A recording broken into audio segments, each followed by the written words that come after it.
So to me, I think it's very clear that there is labor hoarding going on in the economy. It's also very clear when you're analyzing the data in rate of change format that it's very clear that we are having a robust above trend level of income growth in the economy. And you've been all over the income driven business cycle. In fact, I got that idea from you maybe a year and a half ago. Talk to me about why the Fed is missing this.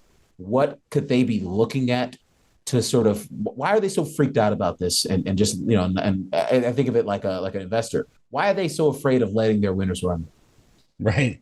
Right. Well, I think, if you look back through typical employment cycles, they're often self-reinforcing, meaning that when you see a slowing of, demand for labor, that creates a slowing of incomes, slowing of spending, and, therefore a slowing of profits, and becomes self-reinforcing through the employment channel.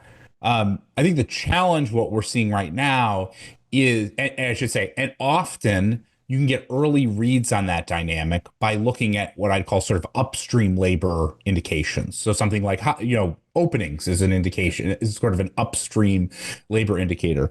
But right now, what we've seen is because we've gotten this bullwhip effect, you saw essentially really extreme upstream measures, and you actually see it in these charts, like just how elevated things like openings versus unemployed were, or the hiring rate or the quits rate. And hiring rate and the quits rate are essentially the same thing, because most people don't quit their job till they get another job. So those two things are like literally the same, the same type of dynamic. So it's super extreme. And then now it's below trend. But if you were to accumulate that number, it actually over time, accumulate that rate over time, it's actually still way above trend on a level basis. And that's totally consistent with the fact that if you go and look at, something like a prime age a working share right now is at essentially 25-year highs, give or take, with some wiggles.